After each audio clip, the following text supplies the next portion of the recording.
श्री कृष्ण के वृंदावन धाम में ऐसा क्या है कि वहां जाकर दिल को सुकून मिलता है।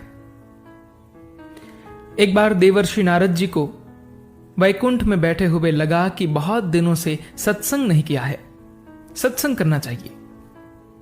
सत्संग लाभ के भाव से वे नारायण नारायण का उच्चारण करते हुए इधर उधर घूमने लगे। कई लोगों की यात्रा की पर सत्संग नहीं मिला। घूमते घूमते पृथ्वी पे आ गए। यहां भी सत्संग की खोज में लगे रहे। पहले तीर्थों में गए। श्रीमद् भागवत में लिखा है, पुष्करम च प्रयागम च काशीम गोदावरीम तथा हरिक्षेत्रम कुरुक्षेत्रम श्रीरंगम सेतु बंधनम। अर्थात नारद जी पुष्पकर, प्रयागराज, काशी, गोदावरी, हरिद्वार, कुरुक्षेत्र, श्रीरंग तथा सेतुबंध रामेश्वरम आदि अनेक तीर्थों में गए, लेकिन सुकून नहीं मिला। इसके बाद वो संतों से मिलने गए। वहां का अनुभव, पाखंड निरीता संतः विरक्ता स परिग्रह, अर्थात संतों में पाखंड की प्रवृत्ति देखी। पाखंड मतलब पापस्य खंडः इति पाखंडः। पाखंड पाप का ही एक खंड है। यहां भी शांति नहीं मिली। इसके बाद वो गृहस्थों के पास गए। वहां तो और भी भयंकर युद्ध देखा। उसका वर्णन, तरुणी प्रभुता गेहे शाल को बुद्धिदायक कन्या विक्रणयो लोभात दंपति नाम च कलकनम। भाव ने देखा कि घर की मालकिन पत्नी है, पति की घर में नहीं चलती है, और यदि कोई महत्वपूर्ण निर्णय लेना है तो ससुराल से साले साहब को बुलाया जाएगा, उनकी बात ही मानी जाएगी, अपने माता पिता की नहीं। लोभ इतना ज्यादा भर गया है कि बेटा बेटियों के भी सौदे होने लगे हैं। विवाह के लिए एक दूसरे को धन से तौलने लगे हैं। यह देखकर भी नारद जी को तसल्ली नहीं मिली।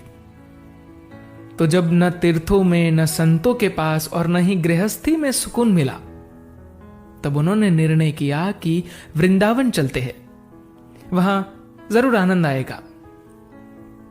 जैसे ही वे वृंदावन आए तो यमुना किनारे एक आश्चर्य देखा। एक नवयुवती बैठी बैठी रो रही है और दो बुढ़े उसके सामने बेहोश पड़े थे। कई युवतियां उसे घेर के बैठी थी, जो कोई हवा कर रही थी, कोई पानी पिला रही थी। नारद जी ने स्त्रियों का समुदाय वहां देख करके वहां से जाने लगे। पर जैसे ही इस युवती ने नारद जी को देखा तो रोका। तब नारद जी उसके पास गए और दुख का कारण पूछा। उसने बताया कि महाराज, मैं भक्ति हूं और ये दोनों मेरे पुत्र ज्ञान और वैराग्य है। मेरा जन्म कर्नाटक में हुआ, पालन पोषण महाराष्ट्र में हुआ। जगह जगह पाखंडों से बचती हुई अपने बच्चों को लेकर मैं गई, पर जैसे ही मैं वृंदावन में प्रविष्ट हुई तो मैं तो जवान हो गई, पर मेरे बच्चे बूढ़े हो गए। उनका दुख सुनकर के नारद जी ने हरिद्वार में सनकादिक ऋषियों से कथा कराई। तब वे जीवित हुए। वो भक्ति मंदिर आज भी वृंदावन में इस्कॉन मंदिर और प्रेम मंदिर के बीच में है, आप दर्शन कर सकते हैं। दूसरी एक कथा श्री मधुसूदन सरस्वती पाद जी की है। बात 1645 के आसपास की है। वाराणसी में रहने वाले मधुसूदन सरस्वती पाद जी कट्टर वेदांती थे। नाम रूप को मिथ्या बताते थे, पर जब वृंदावन में आकर कृष्ण जी के दर्शन किए तो वेदांत भूल गए। जब लौट करके काशी गए तो सबको बताने लगे कि देखो, हम कट्टर वेदांती हैं। उनके शिष्य बोले, महाराज, ये अपने मुख से क्यों बोल रहे हैं? दुनिया में कौन नहीं जानता कि आप ब्रह्म के उपासक हैं। तो वे बोले, जब से वृंदावन गया हूं मुझे अपने आप पे भरोसा नहीं रहा। तब उन्होंने घोषणा की कि कृष्ण से पर भी कोई तत्व है, ये मैं नहीं जानता।